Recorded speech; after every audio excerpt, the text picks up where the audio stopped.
Muito bem, nós vamos então começar o estudo do Livro dos Espíritos, agora na quarta parte, Esperanças e Consolações, no seu primeiro capítulo, Penas e Gozos Terrenos, no primeiro item, Felicidade e Infelicidade Relativas, a partir da questão 920.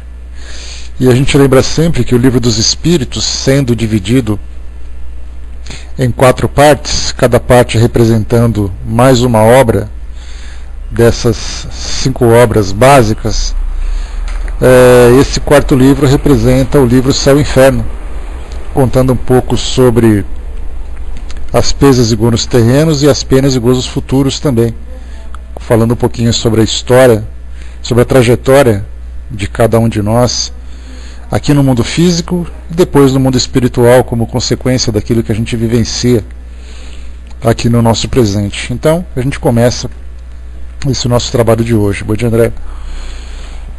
Eu queria começar fazendo a leitura de uma passagem do Evangelho segundo o Espiritismo. Antes, a gente lembra que nesse primeiro capítulo nós vamos estudar então sobre a felicidade e infelicidade relativas. Depois fala um pouco sobre perda de entes queridos, decepções, ingratidão, quebra de afeições, uniões antipáticas, preocupação com a morte, desgosto pela vida, suicídio. São 6 itens que nós vamos estudar por aqui, bastante material que nós temos para refletirmos sobre a vida que a gente leva aqui hoje e as consequências, daquilo que proporciona para nós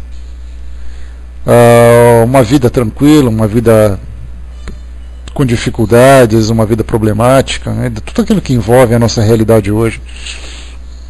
Eu queria então começar lendo para vocês aqui do Evangelho segundo o Espiritismo, no capítulo 5, Bem-aventurados os aflitos.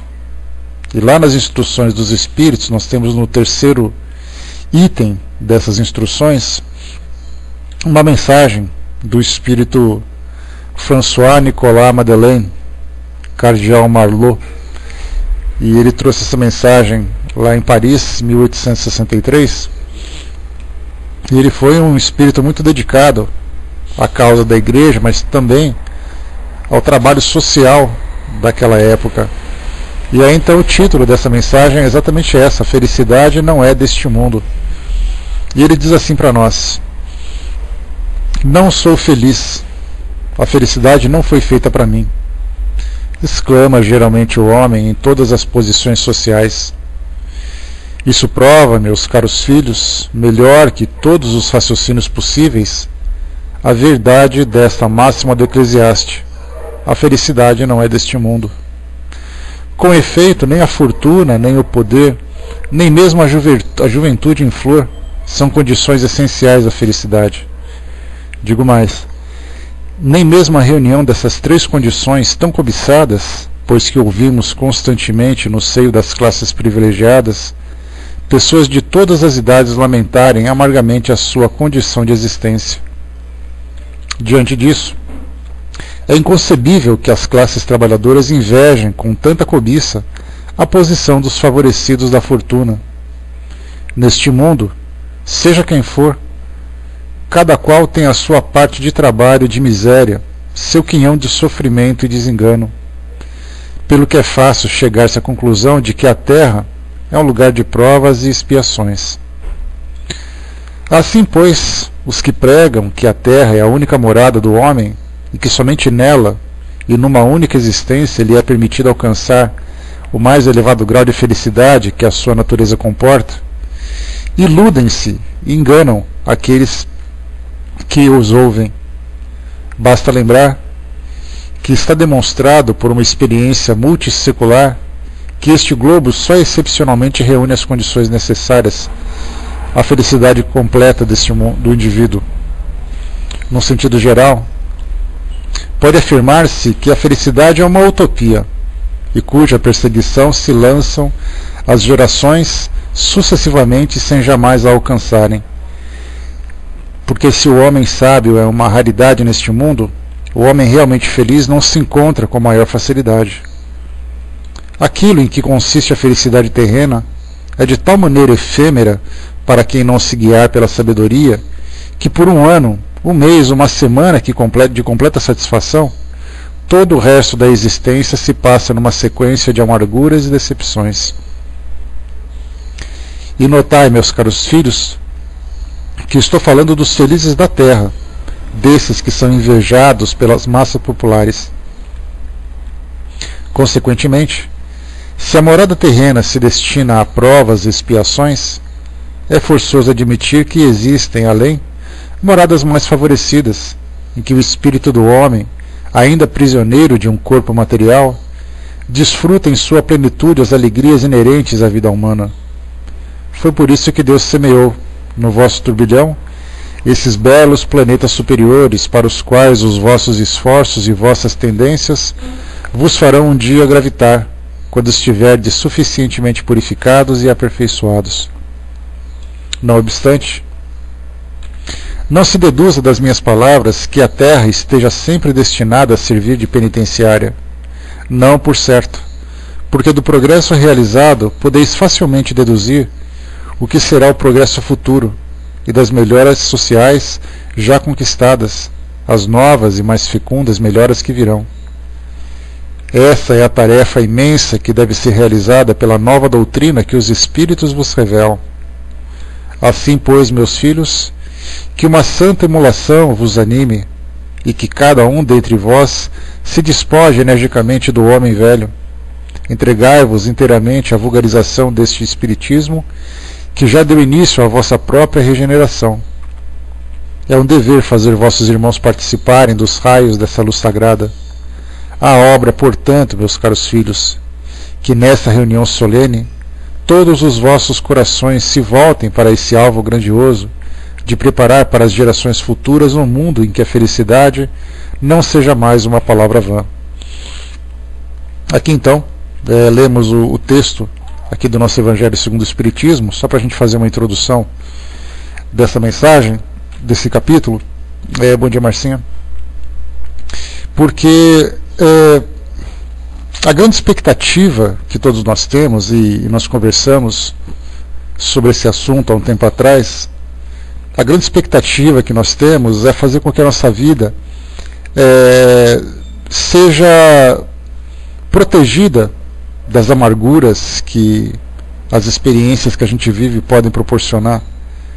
De um modo geral, a gente sempre faz uma confusão com as definições de alguns sentimentos que são tão nobres, que são tão grandiosos e elevados, e a gente procura dar a nossa visão através da nossa perspectiva, qual seria o seu real significado. E a gente coloca dois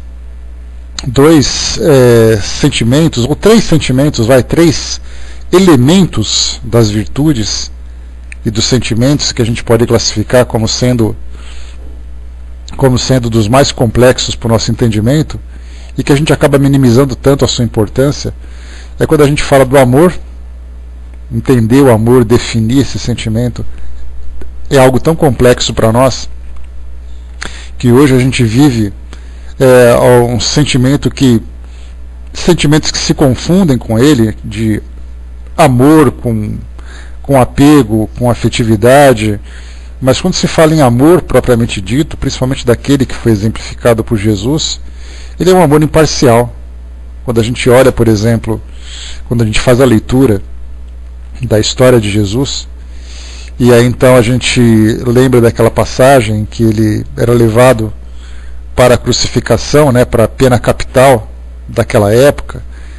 A gente lembra que quando se fala em crucificação, a gente não deve entender que esse tipo de punição era algo para marcar a história da humanidade, colocando um homem numa posição de cruz.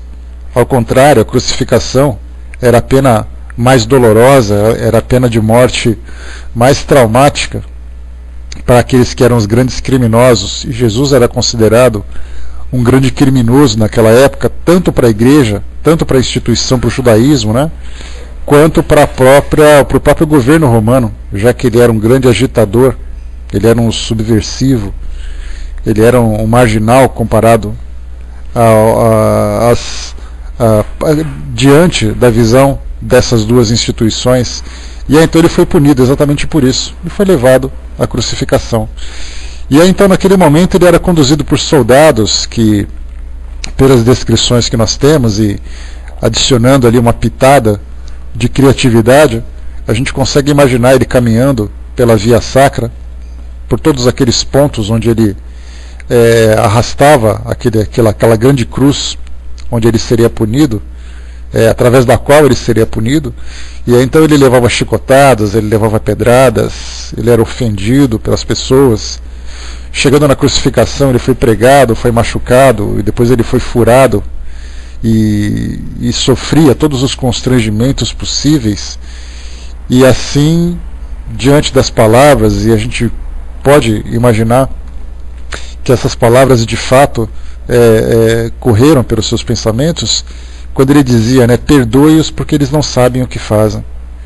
Exatamente porque ele colocava, acima de tudo, esse amor incondicional, esse amor tão grandioso que somente espíritos daquela envergadura eram capazes de sentir. E aí então a gente faz uma comparação com aquilo que a gente sente, quando a gente liga a televisão e assiste a um programa desses jornalísticos mais populares que mostram os crimes que acontecem nas grandes cidades pelo mundo afora, e até mesmo nas pequenas cidades pelo mundo afora também, onde alguém assalta, provoca um acidente, mata alguém, pratica algum tipo de violência, e a gente fica imaginando que tipo de sentimento passa dentro de nós. É aquele sentimento de vingança, aquele sentimento de agressividade, de reciprocidade, de fazer com que eles sofram aquilo que eles fizeram sofrer, enquanto Jesus, sendo crucificado por aqueles próprios homens, demonstrava esse grande amor. Então a gente faz uma comparação do que é o amor incondicional e do que é o nosso amor tendencioso, porque a gente devota esse amor apenas para as pessoas que a gente gosta, apenas para as pessoas que fazem parte do nosso círculo, aquelas pessoas que trazem para nós um retorno desse sentimento. Porque se não houver esse retorno, a gente simplesmente não sente absolutamente nada. Você andar pela rua e perceber alguém andando, gritando, ou no trânsito cometendo alguma infração, certamente essa é uma pessoa que a gente não vai amar. Porque o nosso entendimento de amor é exatamente essa afeição para as pessoas que fazem parte do nosso círculo. Outro que eu falei para vocês de 3 elementos das virtudes e dos sentimentos, o amor é o primeiro. O segundo é a caridade. O nosso entendimento de caridade também está muito aquém do seu real significado. Porque a caridade é um sentimento de doação, de sentimentos, doação de atitudes, doação de pensamentos, de palavras, para aquelas pessoas que precisam de uma assistência material e aquelas pessoas que carecem também de um entendimento pelos nossos valores. Então a prática da caridade também é bastante tendenciosa. A gente sempre faz alguma coisa esperando algum retorno. A gente não aprendeu ainda a fazer a doação simplesmente por doar. A gente espera do outro, e nem que seja pelo menos um agradecimento, nem que seja um reconhecimento. Se a gente faz alguma coisa doando para alguém, essa pessoa toma alguma coisa da nossa mão, vira as costas e vai embora sem falar nada, a gente fica xingando como aquela pessoa é ingrata, também eu não faço mais nada por ela, da próxima vez que ela vier pedir eu também vou recusar e coisa e tal. Então, ou a gente espera um grande reconhecimento, ou pelo menos um obrigado. E se essa pessoa não nos der esse agradecimento, a gente vai se sentir ofendido. Isso mostra que o nosso sentimento de caridade, ele está muito mais baseado na troca daquilo que eu posso fazer e daquilo que eu espero receber, do que simplesmente da doação. E o outro, que é o mais, não mais, mas que também é outro que traz para nós uma grande confusão, é exatamente esse que a gente estuda hoje, a felicidade. Todo mundo se pergunta, o que é exatamente ser feliz? Como é você ser feliz? Como nós conversamos, a felicidade ela acaba sendo muito confundida com prazer, com satisfação, com conforto, com tranquilidade. Então aquela pessoa que vive num ambiente materialmente confortável, ela se declara feliz.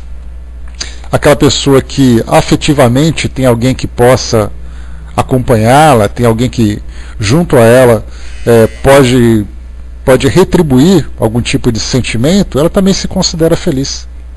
Quando você vivencia um evento, uma experiência muito importante, né? A gente vê assim que quando pega uma festa de aniversário, uma viagem, uma festa de fim de ano, um encontro, as pessoas gostam de dizer, né, hoje é o dia mais feliz da minha vida. Ou seja, a vida dela toda, supondo que ela tenha ali os seus 70 anos de idade, que é mais ou menos, né, a gente tem expectativa de vida aqui no Brasil de 74 anos de idade, então por volta dos 70 anos de idade, esses 70 anos, ela disse que o dia mais feliz da vida dela foi uma festa de aniversário quando ela tinha 15 anos. Ou então uma viagem quando ela tinha 30.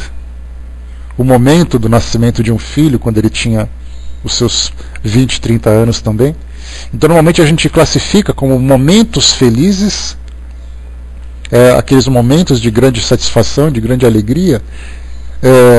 A gente simplesmente resume toda a felicidade plena que nós somos capazes de alcançar, concentra apenas nesses pequenos eventos, que se por acaso eles não acontecessem, nós não seríamos felizes. Aquela festa de aniversário, aquela viagem, aquele evento, se esses eventos não tivessem acontecido, se esses momentos especiais não tivessem sido registrados na nossa vida, a gente continuaria vivendo a nossa vida simplesmente sem registrar absolutamente nada de especial. Ou seja, a gente ainda classifica esses grandes momentos de satisfação pela felicidade, que é um sentimento tão amplo, um sentimento tão especial. Seria mais ou menos como se no passado nós encontrássemos de novo aqueles cientistas, como, né, naquela época, como Nicolau Copérnico, como Galileu Galilei, como tantos outros que apareciam por aí, Giordano Bruno também, que era um outro pesquisador, um outro investigador. E aí então nós encontrávamos naquele período onde viveram essas grandes inteligências, aqueles homens que olhavam para o chão onde pisavam e diziam assim, esse local onde eu vivo é o centro do universo, sendo que ele não é capaz ainda de vislumbrar o que existe atrás dessas estrelas que nós conseguimos ver à noite. Através da astronomia atual, através da tecnologia moderna, a gente consegue alcançar os confins do universo, ainda assim bastante limitados, porque quando pega, por exemplo, as imagens do telescópio Hubble virado para algum ponto do universo, e a gente vê ali berços de galáxias que estão se formando, galáxias que estão ali dando sequência, né, no seu processo evolutivo, a gente imagina que ainda assim ali é o fim do universo, é a fronteira do universo, a gente não consegue imaginar o que vai além. Então é mais ou menos dentro dessa perspectiva geográfica e astronômica que a gente também classifica a nossa própria felicidade. A gente imagina que esses momentos de felicidade já resumem tudo aquilo que a felicidade pode representar. E simplesmente concentrado aqui no nosso mundo material, nessa nossa vida física que a gente vivencia hoje. A Sandra colocou para nós, né, eu não sou feliz com o meu carro, né? Sou feliz em escutar, por favor. Tá bom, querido, eu sou feliz por estar aqui com você também. Ora as bolas. O Brás colocou, na felicidade para Jerônimo Mendonça seria poder deitar em outra posição, né? E a Tina colocou para nós, a felicidade para mim seria não ter tanta dor. Então, quer dizer, a gente começa a perceber que a busca da nossa felicidade, na verdade, é simplesmente aliviar algum tipo de sofrimento, aliviar algum tipo de dificuldade que a gente vem passando. Sendo que, na verdade, isso não é felicidade, isso é um alívio. Isso é um conforto. Isso sim seria para nós algo muito prazeroso, mas a felicidade propriamente dita a gente não consegue conhecer ainda. Isso porque a nossa vida hoje, quando a gente fala do mundo que a gente vivencia, mundo de provas e expiações, esse rótulo, ele é um rótulo que nós utilizamos através dos estudos doutrinários que a gente faz, através dos ensinamentos dos espíritos, mas a gente não conseguiu ainda se aprofundar no real significado dessa expressão, provas e expiações. Ou seja, o mundo hoje, o planeta que a gente vivencia, ele é uma escola que vem proporcionar para nós aprendizados que nós ainda não conseguimos alcançar.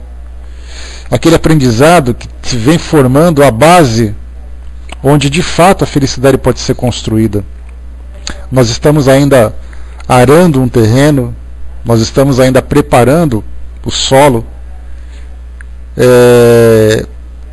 ou planando um terreno para que a gente possa formar o alicerce de uma grande construção, e em cima desse alicerce começar a levantar então as paredes, os pilares, e construir toda aquela estrutura que a gente imagina como sendo ali o nosso castelo mais perfeito, que a gente deixa a nossa imaginação viajar nos contos de fada. Imagina aquele castelo perfeito que representaria para nós um pouco do que seria essa felicidade. Mas ele não pode ser construído ainda num terreno tão instável como é esse que a gente vivencia hoje. E essa mesma instabilidade do terreno que a gente vive é exatamente a mesma instabilidade do modo como a gente vive, dos nossos sentimentos, dos nossos valores. Essa instabilidade significa que nós não temos ainda pleno equilíbrio das nossas emoções e dos nossos sentimentos. Basta que surjam oportunidades ou situações provocativas que a gente de imediato modifica a nossa expressão, modifica a qualidade do nosso pensamento, modifica o nosso sentimento. Diante de uma provocação, diante de um comentário, diante de uma doença, diante de um ferimento, diante de uma perda, diante de uma decepção, nós imediatamente saímos daquela condição, a princípio e aparentemente definitivamente equilibrada, para um estado de perturbação. Então a gente fica oscilando, ora tranquilidade, ora perturbação, ora chega uma preocupação, ora chega um sofrimento, ora chega um momento de prazer. Então a gente fica vivenciando essa instabilidade, essa oscilação desses vários estados emocionais. Consequentemente, a gente não pode construir em cima dessas condições algo que se torna pleno, algo que possa se tornar concreto, sólido de fato. Porque a felicidade, conforme os Espíritos falam para nós, a gente fala dessa felicidade em cima dos ensinamentos que os Espíritos trazem. Porque nós não somos ainda capazes de falar com conhecimento de causa. Muito pouco nós ainda temos condições de dizer assim, olha, eu falo isso para vocês porque eu vivenciei. Ao contrário, por exemplo, da maioria dos espíritos de mais alta envergadura, de mais alto conhecimento, evolução, que se manifestaram, por exemplo, no Evangelho segundo o Espiritismo. Nós tivemos a oportunidade, quando fizemos o estudo dessa obra, que é uma obra tão bonita, não apenas pelas passagens evangélicas que são estudadas, mas muito mais, pelo menos na minha opinião, pela quantidade de depoimentos que os espíritos trazem. E nós tivemos a oportunidade de estudar a biografia de praticamente, não de todos, né, mas de grande parte dos espíritos que vieram trazer o depoimento. Então, por exemplo, né, o cardeal Murlot, né, que veio aqui trazer para nós esse depoimento sobre a felicidade de não ser desse mundo. Nós pegamos ali, fizemos uma pesquisa, pegamos a biografia dele, quem foi essa personagem, né? No caso da Condessa Paula, por exemplo, a gente tem muito pouca informação sobre ela, né, Brás? Embora ela tenha se manifestado no livro Céu e Inferno, diferentemente dos outros espíritos que aqui no Evangelho se colocaram com títulos propriamente ditos, né? Eles colocaram nomes, a instituição onde se desenvolviam, o seu nome completo, os nomes como eram conhecidos, né? A Condessa Paula, ela é simplesmente a Dona Paula. E quem era a Dona Paula? A gente não faz ideia de quem seja. Mas daqueles que nós conhecemos aqui no Evangelho segundo o Espiritismo, nós tivemos a oportunidade de pegar a biografia e saber onde nasceu, onde viveu, o que exatamente ele trouxe de positivo e tal. E aí a gente percebe que o depoimento que esses espíritos trazem, falando sobre amor, falando sobre sofrimento, falando sobre felicidade e tudo aquilo, eles de fato colocaram na prática. Caridade, por exemplo, que a gente teve a oportunidade de estudar, a gente via um espírito que viveu em função do exercício da caridade, de sacrifício pessoal, de autodoação, de construção de instituições de assistência. Então eram esses espíritos que falavam assim, olha, eu estou falando para vocês de uma coisa que eu sei porque eu fiz. Eu estou falando para vocês de um sentimento que eu vivenciei, de uma atitude que eu fui capaz de praticar. Ao contrário de nós, por exemplo, que quando nós falamos sobre tudo aquilo que envolve a doutrina espírita, como perdão, como caridade, como felicidade, como amor, a gente fala na teoria. Porque na prática, a gente pode dizer que lampejos desses sentimentos, desses valores, nós somos capazes de demonstrar, mas ainda com muita fragilidade, de uma forma muito pequena. Então nós estudamos a felicidade através do depoimento que os espíritos trazem, através daquilo que eles nos instruem, das definições, dos exemplos, né, das demonstrações que eles têm oportunidade de mostrar para todos nós. É a única forma que nós conseguimos compreender ainda. Mas ainda assim já é alguma coisa, porque nós podemos fazer comparações. Se na teoria esse sentimento se desenvolve dessa forma, na prática, comparado com aquilo que eu vivencio, eu começo a identificar aquilo que não é ser feliz, aquilo que não é a felicidade. Já que eu não consigo saber o que é a felicidade, eu já consigo saber o que não é. Isso é importante, porque se a gente não consegue identificar a luz, nós conseguimos identificar as sombras. Então a gente começa a aprender por exclusão. E, consequentemente, identificando aquilo que nós não temos ainda, aquilo que nós não conseguimos alcançar, é uma forma de nós nos estimularmos a fazer um trabalho de transformação. Eu não sou feliz porque isso que eu faço não é ser feliz. Então, peraí, o que eu posso fazer para tentar vivenciar o lampejo desse sentimento? E aí começamos a fazer esse trabalho de transformação. Por isso que o estudo é importante para nós, a compreensão dessas definições, desses conceitos, dessas vivências. Sem isso a gente ficaria estagnado na nossa condição, vivendo isso para sempre, acreditando que a nossa vida se resume a isso, que é exatamente aquilo que as pessoas hoje, a forma como as pessoas hoje do mundo vivem, até mesmo nós, porque embora nós tenhamos algum conhecimento do que é a vida depois da morte, né, o que é essa continuidade da vida, por esses ensinamentos que nós recebemos, nós ainda estamos muito presos aqui no nosso mundo terreno. É como se nós olhássemos para o céu e víssemos as aves voando o tempo todo e a gente fica imaginando como é viver aquela liberdade. E a gente olha para baixo e percebe que os nossos pés estão cravados no chão, porque a gente simplesmente não consegue alçar voo porque não temos condições para isso. A mesma coisa acontece quando a gente olha para o mundo espiritual e fica tentando imaginar como é viver as experiências tão positivas e tão prazerosas que os espíritos já mais elevados conseguem vivenciar, de fato vivenciarem essa felicidade. Então nós temos esse conhecimento e ainda assim temos essas dificuldades, mas de um modo geral, olhando para o mundo todo, olhando para as pessoas, o que eu sempre falo para vocês, quando a gente fala de evolução, quando a gente fala de conhecimento do mundo espiritual, a gente não pode olhar aqui para a nossa listinha de contatos aqui do Pautalk, ou então no nosso centro espírita, na nossa família que é espírita e tudo mais, e acreditar que nós estamos falando desse pequeno mundo. Nós estamos falando do mundo todo. Nós olhamos, por exemplo, para as cidades onde nós moramos, para os países onde nós vivenciamos, olhamos para outros continentes e a gente fica imaginando o que passa na cabeça daquelas pessoas com relação a essa realidade que elas estão vivenciando agora. Será que elas têm noção de que a vida delas vai muito além desse pequeno intervalo que elas estão vivendo? Desse pequeno momento que elas são capazes?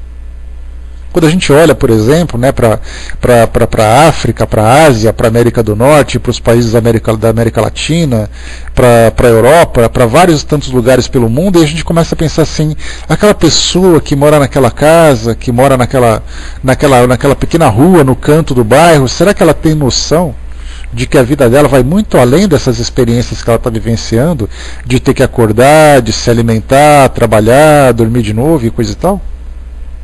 Nós falamos de um mundo repleto, de um mundo hoje concentrado com mais de 7 bilhões de pessoas e 7 bilhões de pessoas tentando ser felizes.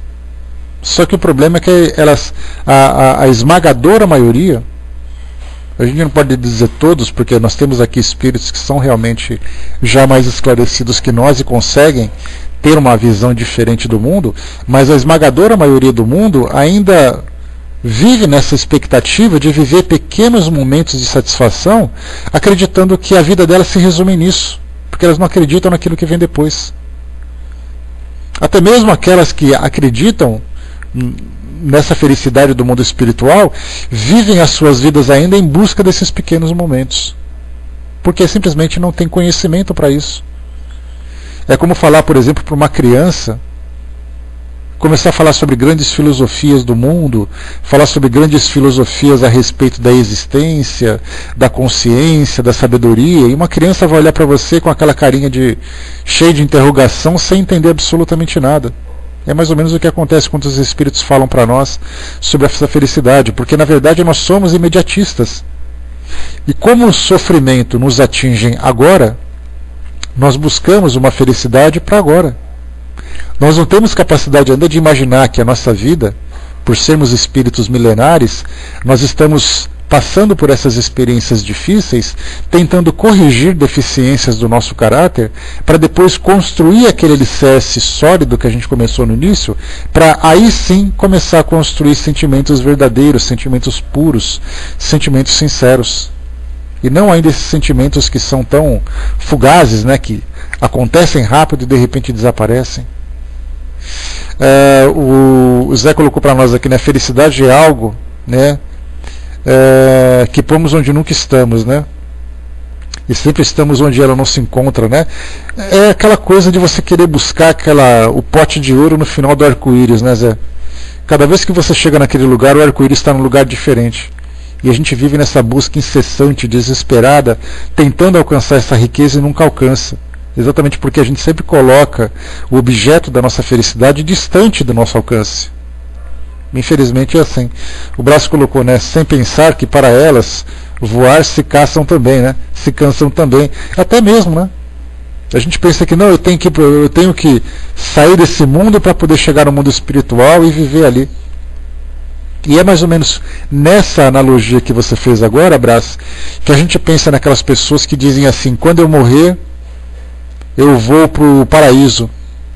E eu vou viver ao lado de Deus, sem se esquecer que para poder chegar nessa condição ainda existe um longo caminho a ser percorrido, em que elas vão encontrar no mundo espiritual dramas de consciência, porque na verdade as pessoas buscam a felicidade por si mesmas. Quer dizer, eu quero ser feliz. E naquele momento em que o barco começa a afundar, cada um sai nadando para um lado diferente. Então, quer dizer, eu quero ser feliz, mas eu jamais conseguirei ser feliz se eu deixar alguém para trás. Alguém que precisava de mim.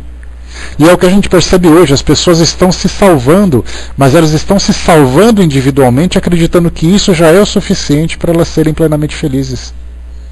E chegando no mundo espiritual vão dizer assim: mas eu frequentava a missa todo dia, eu ia para o centro espírita todo dia, eu frequentava o culto todo dia, eu lia os livros sagrados, os livros de estudos o tempo todo.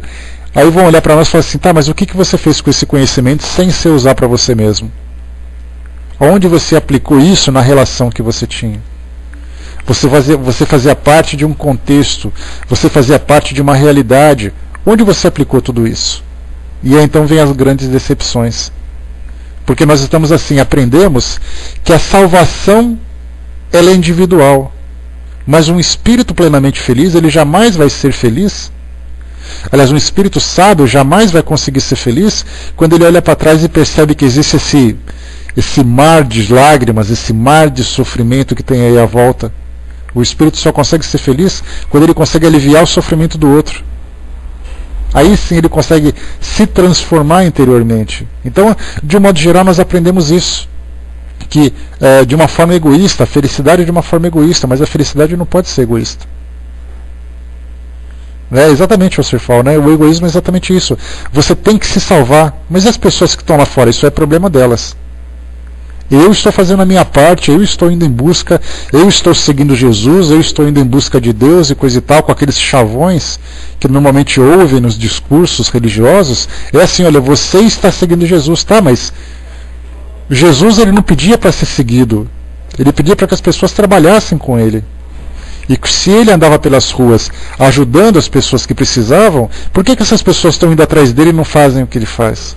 Então fazer uma interpretação equivocada de que basta você seguir que já é o suficiente. O Armando colocou lá em cima, deixa eu pegar aqui rapidamente, só um instantinho. Armando colocou: nosso mundo se resume à casa do vizinho ou até mesmo à esquina da nossa rua. É aquela visão da formiguinha, Armando, que está numa floresta e essa formiguinha anda em cima de uma folha e diz assim: esse aqui é o meu mundo. e ela não tem consciência de que aquela folha, naquele filme Formiguinhas, é muito interessante naquele filme de animação, mostra um pequeno formigueiro e as formiguinhas trabalhando naquele local, pegando folha, fazendo ali a sua trilha e coisa e tal. Então a função delas é sair, pega uma comida, volta, sai, pega uma comida, volta. E elas são perturbadas pelos gafanhotos, né, aterrorizadas pelos gafanhotos que querem o suprimento de alimentação que elas fizeram, porque os gafanhotos não querem trabalhar. E aí então uma formiguinha ousada vai em busca de salvação, né, de salvadores, de heróis, para poder ajudar. Então ela sai daquele pequeno formigueiro, sai daquela sua pequena ilha e começa a desbravar outros mundos. Porque até então o universo dela se resumiu naquilo. Então, na verdade, uma formiga, quando anda em cima de uma folha, a consciência dela se resume àquele espaço que ela pode percorrer. Mas, na verdade, aquela folha faz parte de um galho, que faz parte de uma árvore. Essa árvore se encontra numa floresta. Essa floresta faz parte de um terreno. Esse terreno faz parte de um país, de um planeta. Esse planeta faz parte de um sistema. Esse sistema faz parte de uma galáxia. A galáxia faz parte do universo. E a formiguinha apenas vê a folha onde ela pisa. Então a nossa felicidade ainda se resume nisso, nesse nosso pequeno espaço. Esse nosso mundo se resume nesse pequeno espaço. Que o nosso mundo se resume nas pessoas que nós conhecemos e nos caminhos que nós percorremos, apenas isso. Então falta esse entendimento exatamente pela nossa imaturidade ainda. Nós temos que reconhecer essa nossa pequenez, porque por mais que a gente se esforce em tentar olhar por cima do muro, nós ainda somos muito pequenos e não conseguimos ver nada além daquele pequeno pedacinho que a gente consegue enxergar. É a nossa limitação. O Brás colocou, né, ontem, revendo um filme, Eram os Deuses Astronautas, fiquei pensando como seria a vida naquela época. Olha, Brás, eu acho que tecnologicamente eles eram muito limitados. Mas espiritualmente eu acho que nós continuamos ainda com as mesmas limitações, porque eles acreditavam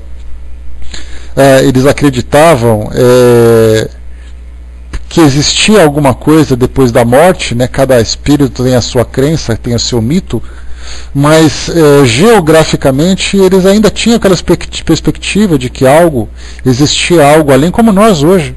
Só que a nossa visão ainda é uma visão tecnológica. A gente pensa em distância, a gente não pensa em dimensões. Então, para nós, a distância, ela é uma distância material, mas ela não é uma dimensão espiritual, uma dimensão de consciência. Armando colocou, né, por esse motivo achamos que o mundo está muito ruim, por olharmos os datenas da vida. É uma tendência natural do ser humano valorizar muito mais as desgraças do que os momentos felizes, né? Eu assisto todos os dias, é uma rotina que eu tenho, pela manhã, enquanto eu vou preparando aqui as minhas atividades do dia e tudo mais, deixo a televisão ligada, assistindo aos programas do dia. E aí então aqui em São Paulo, né, a gente tem a gente faz parte de uma megalópole, né, São Paulo, Rio de Janeiro, Minas Gerais. Então é um lugar muito grande, com muitas pessoas e consequentemente muitos problemas. E São Paulo é uma metrópole, né? A capital aqui, nós temos quase 10 milhões de habitantes vivendo nesse espaço. E aí então a gente liga a televisão e as notícias são assaltos a banco, acidentes mataram, assaltantes foram presos, pessoas morreram. E aí então, entre essas notícias, aí surge assim, né? Orquestra Sinfônica se apresentou. Então, na verdade, o que chama realmente a atenção é aquilo que choca os nossos sentidos. E aquilo que realmente tem importância para todos nós ainda. Conhecer os problemas, conhecer as desgraças, é muito mais interessante do que a gente conhecer a monotonia da tranquilidade da vida. Porque uma vida tranquila você não tem muito o que falar. Mas uma vida cheia de tragédias e tudo mais, isso se torna notícia o tempo todo. Só que a gente acaba sendo tão massificados, tão contaminados com essas informações, que a gente fica realmente, a nossa atenção fica focada apenas nesses problemas. E aí então a gente pensa que o mundo está perdido, que esse mundo não presta, que esse mundo é isso, que esse mundo é aquilo, né? Mais ou menos hoje pela manhã, conversávamos aqui em casa, minha mãe, minha irmã e tal, ela mostrou uma foto no celular de um cachorro que era cego. Um cachorro que tinha, não sei se ele perdeu a visão ou se ele nasceu com essa deficiência, mas ele era cego. E tinha um outro cachorro segurando a coleirinha dele, levando o cachorrinho para passear. Então os dois cachorrinhos andando pelo gramado, essa foi a foto que foi tirada. E naturalmente é uma foto que sensibiliza todo mundo. Aí então minha mãe fez um comentário e falou assim: os animais dando uma lição como essa e os homens se matando. Aí eu falo, mas de que homens exatamente a senhora está falando? Quais são os homens que estão se matando? E os homens que estão se ajudando? E aqueles homens que, pelo amor, pela caridade, realizam outros trabalhos? Então, na verdade, a gente pensa assim, né? Como acontece muitas vezes, né? Que uma frase que é bastante dita por algumas pessoas: quanto mais eu conheço os animais, quanto mais eu conheço os homens, mais eu amo os animais. Quer dizer, mas quais são os homens que você conhece? E qual é exatamente a representação que você tem diante desses homens? O fato de conhecer um que cometeu um erro, o outro que é desequilibrado, o outro que é mais agressivo, você não está resumindo o mundo. São atitudes dessas pessoas que te chocaram, mas a vida dessas pessoas não necessariamente representam aquilo. Não necessariamente representam a humanidade. Hoje a humanidade está muito transformada se comparada com o passado. Os espíritos chamam muito a atenção nesse sentido, quando eles dizem assim: quando você vê o mundo hoje e diz que o mundo está perdido, perdido com relação ao que exatamente? Qual é a sua perspectiva do mundo? Volta na época, por exemplo, da escravidão aqui no Brasil, por exemplo, só para falar do Brasil. Dá uma olhadinha na época da escravidão, há 150 anos, na época em que Kardec estava elaborando a codificação, o Brasil vivenciava a escravidão. Olha o Brasil naquela época e o Brasil comparado com hoje, para ver o que realmente transformou. Mas como a gente não tem lembrança do passado, é difícil a gente falar que o nosso presente é melhor do que o passado. O que a gente vê são os livros de história, mas viver na prática mesmo a gente não tem essa lembrança e graças a Deus a gente não tem. Por isso então a gente fica, pelo fato de a gente não ter essa esperança real de que existe alguma coisa além da nossa vida presente, é o que faz com que a gente se preocupe muito mais com as tragédias e com o sofrimento do que a gente ficar imaginando uma condição realmente de uma vida feliz. Deixa eu ver aqui. O Brás colocou: uma vez eu pus na espiritualidade em prova por causa de um cachorro cego e quebrei a cara, né? Pois é. Né? São experiências que vão sendo vivenciadas, né?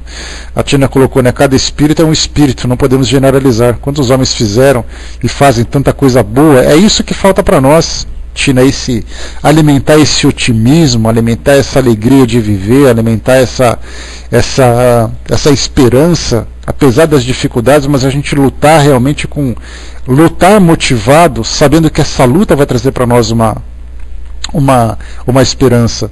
Mas essa solidão que a gente vive hoje, e quando eu falo solidão, é o fato da gente estar aqui vivendo no mundo material, sem ter contato concreto, contato perceptível com o mundo espiritual. Embora o mundo espiritual esteja aqui nos rodeando, o mundo espiritual esteja influenciando o tempo todo, nos dando essa motivação, nós olhamos para o lado e vemos só vazio. Aí a gente fala assim: eu estou passando por essas dificuldades, vendo essas desgraças todas acontecendo, e eu estou sozinho. Nada pode mudar isso tudo.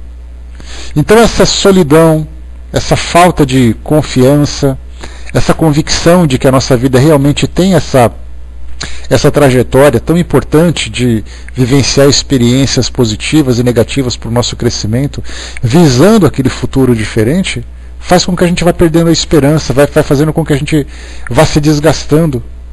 Não há resistência aqui no mundo físico hoje que suporte a intensidade dos sofrimentos que a vida oferece para nós.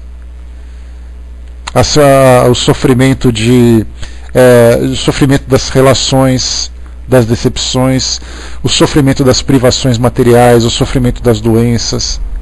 os sofrimentos dos conflitos. Tudo isso vai minando a nossa esperança e chega uma hora que a gente vai perdendo a expectativa de que alguma coisa aconteça de melhor. Mas então é exatamente esse contato com esses ensinamentos, esse contato com as religiões, mas a gente fala das religiões, aquelas que são sinceras, aquelas que trazem realmente grandes ensinamentos. Eu não gosto de dizer que o Espiritismo chegou para salvar o mundo. Todas as religiões têm ali os seus ensinamentos, têm ali os seus orientadores, que também proporcionam para nós grandes aprendizados. Então, esse contato com o mundo espiritual é exatamente aquilo que faz com que a gente amplie a nossa visão e perceba que esse nosso momento pode ser um momento feliz. Pode ser um momento difícil, desculpem. Mas a nossa vida não se resume a ele. Teve uma passagem que eu li num livro, que é um livro espiritualista também, que falava sobre vivência no mundo espiritual. Isso já faz bastante tempo. Faz ali, acho que uns 15 anos mais ou menos que eu li esse livro. Eu lembro muito pouco dele, mas tinha uma frase na capa de um provérbio oriental que dizia assim, que a vida é ela pode ser representada como uma grande corrente dourada afundada no oceano. E cada momento em que a gente está aqui hoje é um elo dessa corrente que emerge, né, que sai da água. Então a gente olha assim para aquele oceano todo e vê apenas aquele elo, apenas aquele anelzinho que está aparecendo. E a gente fala assim, olha a vida ali, o que ela é. E a gente não consegue imaginar tudo aquilo que está para baixo da água, afundado daquela grande corrente dourada, de quantos elos estão se conectando, cada elo representando uma passagem da nossa vida. Então é exatamente isso. O mundo material, a matéria nos proporciona estímulos muito concretos. E por isso o efeito dele é imediato. Enquanto que espiritualmente, o efeito ele acaba sendo através dos sentimentos, através das emoções. E aí então são emoções que se prolongam, são emoções que são sentimentos que chegam e vão. Então a gente não tem ainda essa capacidade de vivenciar aquilo que o espírito pode sentir. A gente vive apenas aquilo que o corpo é capaz de experimentar. O Wasserfall colocou, né, na época das cruzadas, né, o barbarismo daquela época. Hoje já não somos queimados por ouvirmos vozes, né, e falando sobre exatamente o passado tão problemático que a humanidade já vivenciou, mas que a gente pensa assim, olha, eu não estive presente naquela época, então não posso falar nada. Qual a comparação que eu posso falar das cruzadas, imaginando que tenha sido aquela desgraça toda, quando eu vejo essas tragédias acontecendo pelo mundo hoje? A gente não consegue ainda, a gente tenta fazer uma comparação, mas não dá, porque falar daquilo que os outros sentiram e falar daquilo que a gente sentiu, certamente a nossa experiência é muito mais intensa, muito mais tocante do que falar simplesmente de alguém que morreu naquele passado, alguém que sofreu naquele passado. A gente olha para a escravidão e fala assim, poxa vida, coitado dos escravos, né? Mas a gente fala um coitado lamentando pelos relatos. Mas quando a gente pensa hoje nas dificuldades que nós enfrentamos, nós acreditamos que a nossa vida hoje é muito mais difícil do que daquela época. Porque é o que nos diz respeito hoje, é a nossa realidade. O Brás colocou, né? Deixa eu ver aqui. Tá contando a historinha lá em cima, né? A espiritualidade conseguiu atravessar ele em muitos quarteirões, avenidas movimentadas, e levou ele onde estava a minha filha, né? Naquela passagem lá em cima, né? Bom dia, Francis, bom dia, pessoa que chegou. Então, assim, a visão que nós temos dessa felicidade, por ser ainda tão limitada, faz com que a gente não tenha essa compreensão exatamente da sua realidade. Nesse capítulo, então,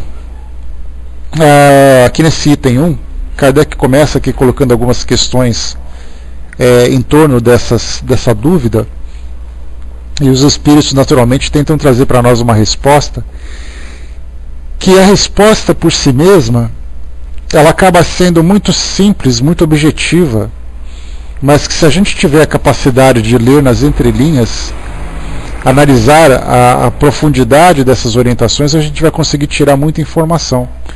Então, por exemplo, na questão 920, que é aquela que a gente começa hoje, Kardec pergunta, o homem pode gozar na Terra uma felicidade completa? ou seja, ele pode desfrutar dessa plenitude nesse ambiente que a gente vive hoje. Nós já fizemos uma introdução a esse respeito e vimos que é muito difícil alguém dizer assim que é completamente feliz. Como é que ele pode ser feliz, por exemplo, vivendo um conforto enquanto outras pessoas passam fome do seu lado? Como é que ele pode ser feliz vivendo num local onde em volta do seu mundo há outras pessoas que sofrem, que passam por dificuldades, por problemas? Então, pelo próprio contato com essas dificuldades, é difícil você exercer essa felicidade, a menos que você seja extremamente egoísta. Porque aí você não se importa com a felicidade do outro a ponto daquilo tudo não te incomodar. Como a felicidade do outro a infelicidade do outro não me incomoda, eu não posso simplesmente dizer que alguma coisa atrapalha a minha vida confortável, a minha vida tranquila. Então Kardec perguntou se é possível hoje vivenciar essa felicidade completa. Os espíritos colocaram não, pois a vida lhe foi dada como prova ou expiação, mas dele depende abrandar os seus males e ser tão feliz quanto se pode ser na terra. Então, quando eu falei para vocês lá no início daquele rótulo que a gente fala de um mundo de provas e expiações, isso mostra que nós trazemos imperfeições no nosso caráter. Consequentemente, a gente acaba cometendo equívocos no nosso modo de pensar, no nosso modo de sentir, no nosso modo de agir.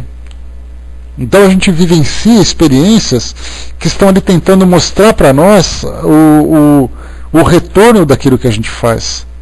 E consequentemente nós temos também as expiações, que são aquelas situações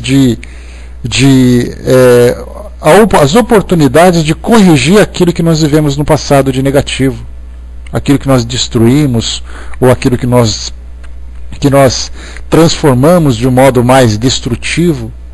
Então é exatamente esse o cenário que a gente vive hoje. Então a Terra, na verdade, ela não pode ser considerada o paraíso enquanto as características dela forem de uma escola, forem de hospital, forem de penitenciária, ou forem de um campo para ser trabalhado. Então nós temos ali esses vários cenários onde cada indivíduo se localiza, com o qual cada indivíduo se sintoniza, se afiniza. Então nós temos aqui aqueles espíritos que são mais dedicados ao aprendizado. Então o planeta todo para nós virou uma escola. A gente aprende com a nossa própria vida, a gente aprende com as experiências dos outros, a gente aprende através das nossas atividades, e é um aprendizado moral, a gente lembra disso. Você não vai para uma escola para aprender a ler e escrever, mas você vai para poder aprender com as experiências que até mesmo ler e escrever pode proporcionar. Então ela é uma grande escola para nós. E isso mostra as características daqueles alunos que são mais dedicados, que são interessados. Isso mostra a motivação que eles têm para fazer tudo isso. Para outros, o nosso planeta pode ser um hospital. Aqueles espíritos que trazem patologias da alma, que trazem aqueles dramas de consciência, que trazem culpas, que trazem sofrimentos morais muito grandes. Então eles vêm para cá para tentar se regenerar, se reconstituir desses valores para poder dar sequência nas suas vidas. Para outros, aqueles que são os mais rebeldes, o mundo de provas e expiações é uma penitenciária, onde eles vêm para cá para realmente sofrer, porque cometeram grandes erros no passado. Então eles chegam aqui de imediato sofrendo situações, sofrendo de relacionamento, sofrendo de doenças físicas, porque isso diz respeito aos equívocos do seu passado. E como eles não foram ainda capazes de se regenerar pela própria vontade, eles vieram para passar experiências para despertá-los. Para outros espíritos, entretanto, nós temos ali o nosso planeta como sendo um grande campo. Só exatamente o que sofrem por teimosia são os espíritos rebeldes. E eles vêm aqui passar por esse sofrimento, mas aprender também através da convivência. Para outros, esse grande campo é para nós o nosso grande campo de serviço. Nós viemos para cá para sermos trabalhadores. Então nós viemos aqui para poder ajudar, para poder construir, para poder produzir. Claro que nem todos, nós não podemos dizer assim que um veio exclusivamente para isso, outro veio exclusivamente para aquilo, mas todos nós, de alguma forma, precisamos de um tratamento espiritual, precisamos de uma certa rigidez no tratamento, para a gente poder acordar também, porque nós trazemos também a nossa cota de rebeldia. Nós temos ali a nossa vontade de aprender, nós temos a vontade de trabalhar. Se nós podemos imaginar um mundo com essas 4 características, pelo menos citamos 4 para poder facilitar, nós teremos ali, aqueles que têm mais tendência para um ou outro lado. Um quer aprender, o outro quer trabalhar, o outro quer ajudar, o outro veio para poder tentar se divertir. Para uns também o planeta acaba sendo um grande parque de diversões, né? Ele acha que veio para se divertir, não imagina o tempo que ele está perdendo. E esses espíritos que vieram com essa imagem, com essa ideia de que o mundo nada mais é do que um parque de diversões, são aqueles espíritos que perdem tempo, que têm oportunidades, que têm capacidades, mas não fazem porque não querem. Querem desfrutar dos prazeres da vida e tudo mais. E aí então depois olham para trás e percebem, poxa vida, eu tinha tanta coisa para fazer e não fiz porque eu estava aproveitando a vida. Então nós temos aqui todas essas características e cada um se afinizando mais com um ou outro aspecto.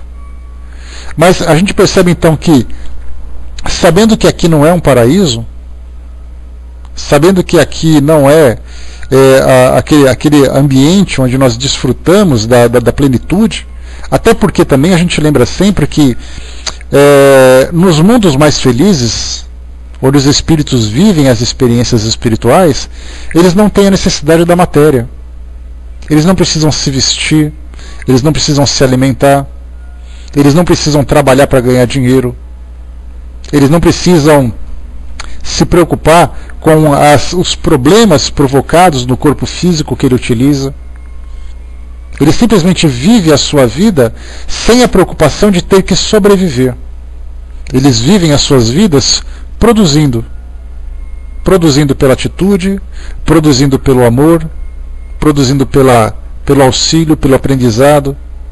Então dessa forma a gente vê que estarmos no mundo físico hoje, só o fato da gente ter que se preocupar o tempo todo com o nosso corpo físico, porque é isso que a gente faz, né?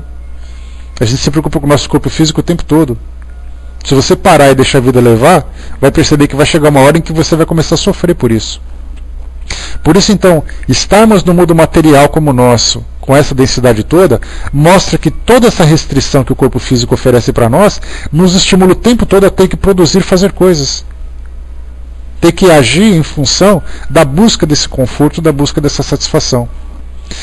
Meus queridos, colocou, né, campo de trabalho, escola, hospital, playground, prisão, né, cada um vê conforme seu grau de maturidade e evolução. Sim, a gente se afiniza com essas características de acordo com a nossa própria personalidade. Eu não escolho viver um ambiente com essas características, eu me aproximo dele naturalmente. É a nossa personalidade que vai nos conduzir para esses cenários. E isso a gente começa a perceber, basta analisar, né, os caracteres da nossa personalidade, que a gente vai perceber que nós temos essa tendência. O Brás colocou, não, o espírito ao chegar à luz vai trabalhar no governo do universo. Olha, já pensou, Brás?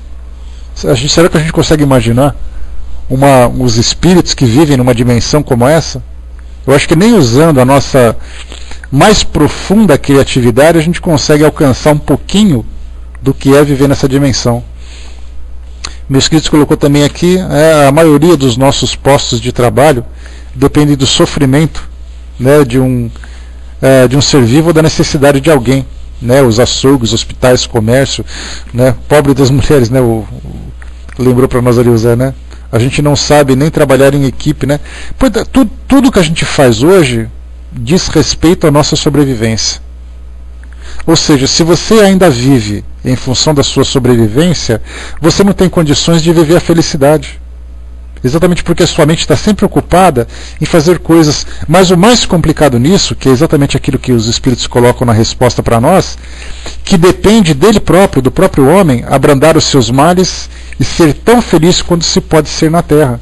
Isso mostra o seguinte, que apesar de nós estarmos envolvidos com essas atividades de sobrevivência, a gente tem que aprender a viver bem essas experiências. Como diz a música do Roberto Carlos, né, preciso saber viver. O que significa isso? Não saber viver em busca de prazer, porque aquele que vive em busca de prazer é aquele que negligencia as responsabilidades. Se você acha que veio para cá, não, eu vim aqui para poder aproveitar a vida, para curtir a vida, porque enquanto você curte a vida, alguém tem que trabalhar para poder te sustentar. Alguém tem que perder para você ter alguma coisa. Aquela questão do equilíbrio, ela acaba sendo clara, sendo gritante. Porque enquanto eu tenho muito para poder me divertir, alguém tem pouco sem tendo sequer o que comer. Então, na verdade, a gente pensa sempre que o que faz com que a gente busque esse prazer pela vida nada mais é do que o egoísmo. Porque eu busco o meu prazer, mas eu não estou preocupado com o sofrimento do outro. Por isso, então, a gente tem ali as várias atividades da nossa vida nos estimulando, né, o estudo, o trabalho, os relacionamentos, a vida social e tudo mais. A gente tem que tentar fazer com que essas oportunidades que nós temos sejam as mais proveitosas possíveis. Mas para que a gente tenha esse bom aproveitamento, a gente tem que se perguntar por que eu tenho que viver dessa forma. É aí que entra a grande dificuldade, porque enquanto a gente não se conscientizar que a nossa realidade é uma realidade espiritual, ou seja, nós somos espíritos vivendo no mundo material. Nós não somos simplesmente seres materiais vivendo na matéria e não existe nada além disso. Enquanto nós não nos conscientizarmos disso, de que nós somos espíritos de fato, a gente não vai conseguir acertar a nossa vida. Porque, por exemplo, por que eu busco o prazer? Porque é o prazer físico que me interessa. Esse tipo de prazer que a gente vive aqui no nosso mundo. Por que eu busco a beleza? Porque é a beleza física que me proporciona satisfação. Por que eu busco o poder? Porque é o poder que me dá esse tipo de prazer também. Então, por que eu busco conforto? Porque meu corpo físico pede conforto. Então tudo gira em torno do quê? Das nossas necessidades materiais. Então a gente busca essa satisfação. Agora, se eu tiver a minha consciência voltada para o mundo espiritual, eu tenho as minhas responsabilidades, eu sei que eu estou encarnado, porque não é aquela ideia assim, não. Como a gente vê muito, né, naqueles que optam por uma vida muito mais voltada para o mundo espiritual, mas de um modo equivocado. Eu me esqueci, me fugiu o nome deles agora, né, mas Kardec até estudou sobre isso aqui no Livro dos Espíritos. Ele fala sobre aqueles indivíduos que vivem simplesmente isolados do mundo. Então o que acontece? Eles pensam assim, não, porque eu sou um espírito, porque eu sou isso, e eles passam a vidas isolados, se alimentando mal, não cuidando do seu corpo físico, não cuidando da sua higiene, não produzindo absolutamente nada, porque a sua consciência está voltada para o mundo físico. Quer dizer, eles são aqui praticamente como se fossem mortos-vivos. Porque eles estão encarnados, mas não estão aqui presentes. Sendo que a encarnação, para nós, os espíritos já responderam isso a Kardec quando ele perguntou qual é o objetivo da encarnação. Promover exatamente o crescimento do espírito. Fazer com que ele compreenda a sua função na grande máquina universal. Mostra essa grande importância. Você não está encarnado por acaso, você está encarnado com uma grande tarefa. E aqueles que estão encarnados, mas têm essa preocupação de viver muito mais no mundo espiritual do que o mundo material, são aqueles que perdem grande tempo.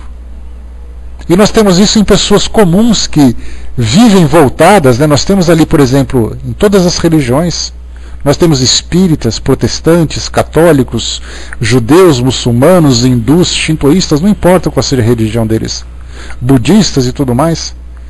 Eles vivem a vida deles inteira em função dessa religião, preocupados em ter ali o seu espaço no mundo espiritual, ter o seu espaço no céu.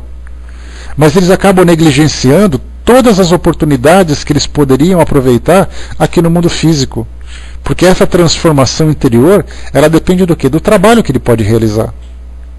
E esse trabalho diz respeito ao exercício do amor ao próximo, à capacidade de estudar para poder se instruir. Porque a gente lembra sempre, né? Amai-vos, eis o primeiro mandamento, instruí-vos, eis o segundo. Embora essas orientações tenham sido voltadas para nós espíritas que estudamos esses textos, eles cabem a qualquer um. Ela cabe a qualquer um.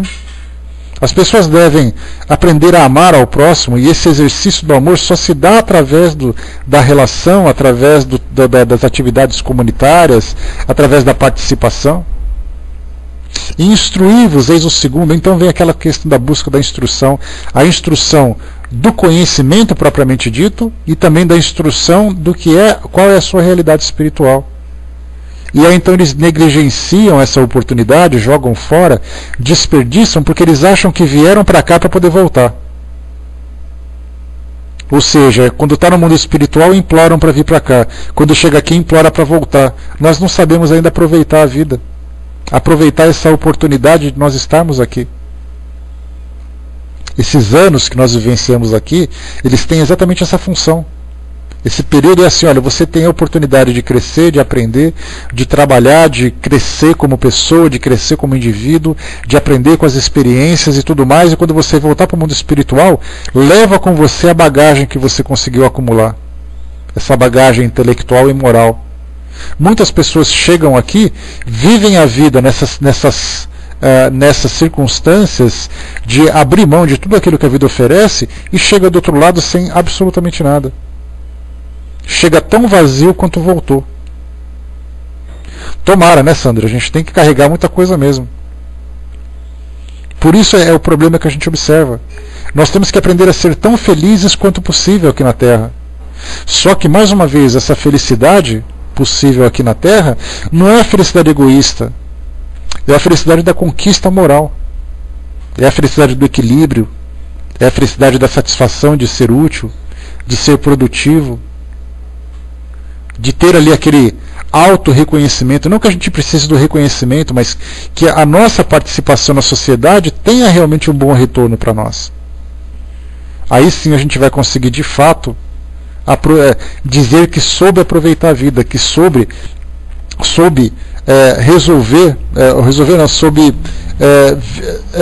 vivenciar todas essas experiências. E isso a gente não sabe fazer ainda. Bom, a gente está chegando no final do nosso estudo. Eu acho que esse começo, né, bom dia pessoal que chegou, esse começo, esse texto que nós estudamos hoje, ou pelo menos esse início que nós trouxemos para cá, mostra que é necessário a gente fazer uma reformulação na nossa forma de pensar, na nossa forma de sentir, na nossa forma de viver, porque existe um propósito. Como eu falei para vocês agora há pouco, as pessoas se perguntam, por que eu tenho que fazer esse sacrifício? Por que eu tenho que deixar de pensar em ser uma pessoa bonita fisicamente? Por que eu tenho que deixar de pensar no poder que eu posso ter no mundo? Por que eu tenho que deixar de pensar, de ter aquela vontade de ganhar na Mega Sena e ser um milionário? Me dá um motivo para que eu possa abrir mão de tudo isso. Esse é o problema. Porque a gente realmente precisa de uma motivação.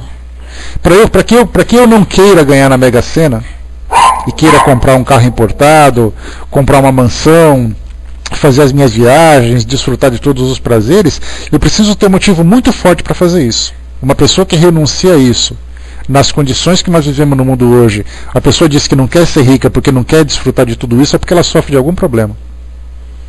É algum comprimido que ela deixou de tomar. Porque todo mundo quer isso, por que isso tudo?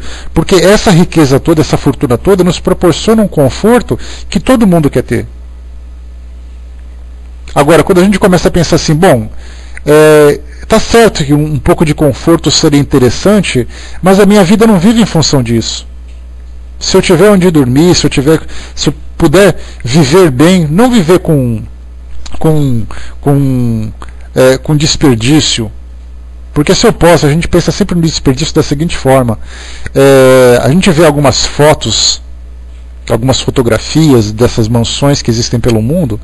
Nós temos pessoas, por exemplo, que têm em suas casas, no seu lavabo, ou popularmente na pia do banheiro, uma torneira folhada a ouro. Simplesmente porque ele quer ter o prazer de ter uma torneira folhada a ouro. Nós temos ali pessoas que compram, por exemplo, um avião, e esse avião tem torneiras dentro do avião de ouro. Tem ali o estofamento da aeronave que ele comprou, pagando ali milhões de dólares. Tem ali um tecido importado não sei da onde. Não é porque o tecido tem mais qualidade, é pelo status de ter esse tecido. É porque o carro tem não sei o quê, porque a roupa vem não sei da onde, coisa e tal. Então, ele não está preocupado em ter uma vida com o mínimo de conforto para poder se desenvolver como indivíduo. Ele quer de fato desfrutar do prazer de ter, do prazer da posse. Então, todos nós, se nós ganhássemos na Mega Sena, por exemplo, tivéssemos ali uma fortuna, o que nós faríamos com ela? Alguns de nós, claro, depois de um estudo como esse, a gente vai pensar assim, não, eu só quero uma coisinha simples para poder viver melhor. A gente quer isso, né? Porque depois de um estudo assim, quando a gente fala em felicidade espiritual, a gente deixa de pensar um pouco no material, né? Até que a gente ganha na loteria de novo. Até que a gente ganha nessa Mega Sena. Mas a gente pensa assim, olha, se eu ganhar na Mega Sena, eu vou pegar uma parte do dinheiro, vou tentar dar um pouco de conforto para minha família, vou tentar morar de uma forma digna, de uma forma confortável, vou tentar ter ali acesso a alguns tipos de prazeres que não são muito exagerados, e o restante, ou eu vou investir em alguma coisa para poder ajudar, vou tentar construir alguma coisa em benefício de alguém, coisa e tal. Então a gente tenta fazer um equilíbrio, né? Quando a gente começa a se ver de uma forma diferente, de uma forma mais evoluída. Mas o mundo, de modo geral, não pensa assim, e nós fazemos parte também desse mundo. Nós fazemos parte dessa mesma situação. Por isso, então, nós precisamos fazer uma reformulação daquilo que a gente vive hoje, de tentar pensar assim, o que eu posso receber em troca disso? Pelo que eu vou trocar esse conforto todo? Eu falo para vocês assim, olha, vocês podem ser as pessoas mais lindas fisicamente, ter os corpos mais esculturais, ter assim pessoas altas, fortes, pessoas magras, pessoas com cabelo, pessoas desejáveis e tudo mais. E por outro lado, eu posso te dar felicidade espiritual. O que você quer? Essa felicidade espiritual tem que ser muito convincente para você abrir mão disso. E é exatamente o que a gente percebe nos espíritos que estiveram entre nós, como foi citado, por exemplo, aqui em cima, né, a Madre Teresa, Irmã Dulce, quando a gente fala em Chico Xavier e Mahatma Gandhi, né, a gente não tem aquela preocupação de valorizar o corpo físico. Claro que tinha ali as suas vaidades, naturalmente, né? Madre Teresa devia escovar o seu cabelinho, cortar de vez em quando, o Chico Xavier colocava a sua peruquinha também. Cada um tinha ali os seus próprios caprichos, aqueles seus mimos pessoais, mas a gente percebe que não era nada exagerado, não viviam em função disso. Porque a importância para a vida para essas pessoas a importância era muito mais voltada para aquilo que eles poderiam significar para a sociedade, para aquilo que eles poderiam fazer pelas pessoas. Daí então a vida de renúncias dentro da nossa visão, porque quando a gente fala renunciar a conforto, significava que você gostava do conforto e não queria mais.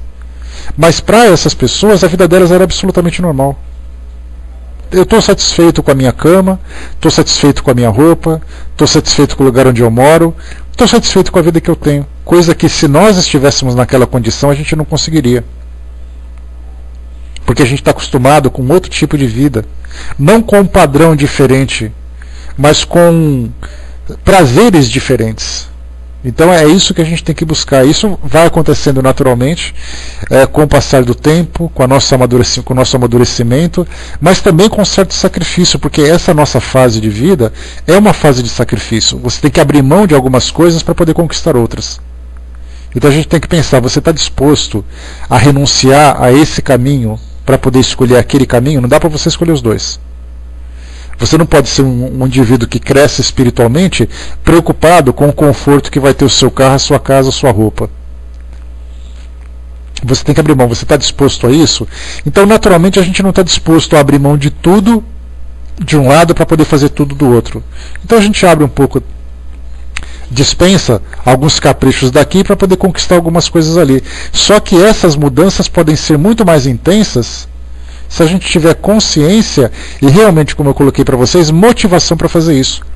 E é isso que os espíritos têm essa preocupação. Vem trazer para nós uma outra realidade dizendo, vocês podem também viver essa realidade. Vocês podem viver de um modo diferente. E nós garantimos para vocês que a felicidade do espírito é muito maior do que a felicidade material.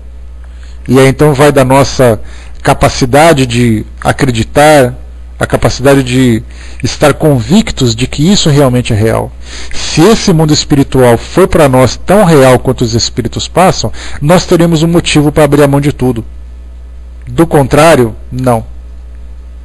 Para que eu tenho que me alimentar equivocadamente, ingerir substâncias, inalar substâncias, me vestir dessa forma, viver naquele ambiente, me comportar dessa forma, se o mundo espiritual para mim não passa de uma fantasia? Então, enquanto a gente não conseguir modificar o nosso modo de pensar com relação a essa realidade espiritual, a gente vai conseguir continuar ainda vivendo essa nossa realidade material, da mesma forma que nós vivemos hoje. Que é por isso que muitas vezes a vida nos traz experiências exatamente para a gente poder despertar. Você não tem aquilo que você deseja, então você vai ter que aprender a viver com o que você tem. E a gente percebe que naturalmente a gente vai fazendo gradualmente a gente vai fazendo essa transformação. É uma experiência hoje, futuramente vem uma nova experiência. Vem, por exemplo, ali uma situação de privação material, seja por falta de dinheiro, seja por uma doença, seja por uma relação problemática, que a gente vai aprendendo a se libertar dos caprichos e a gente vai reduzindo cada vez mais as nossas necessidades até elas se tornarem apenas as necessidades básicas. Aí sim a gente alcança uma condição de começar a vislumbrar alguma coisa diferente no mundo material. Do contrário, a gente sempre vai pedir provas para poder despertar. Provas e mais provas e mais provas. Muito bem, a gente vai falando sobre isso com o passar do tempo. A gente ainda tem bastante oportunidades para podermos refletir sobre essas questões, esses ensinamentos. A gente vai tentando tirar proveito dela da melhor forma. Como eu coloquei para vocês, é muito difícil para nós estudar a felicidade da nossa perspectiva, já que nós não conhecemos ainda, nós não temos condições de dizer que a gente vivencia experiências, a felicidade com conhecimento de causa. Falar de infelicidade, certamente nós somos catedráticos. Cada um tem uma desgraça para contar. Agora, para falar sobre felicidade propriamente dita, poucos de nós temos condições de dizer que nós temos um pouco de felicidade. Mas a gente vai pelo menos aprendendo na teoria para poder buscar na prática principalmente. Muito bem, fechamos por aqui, meus amigos.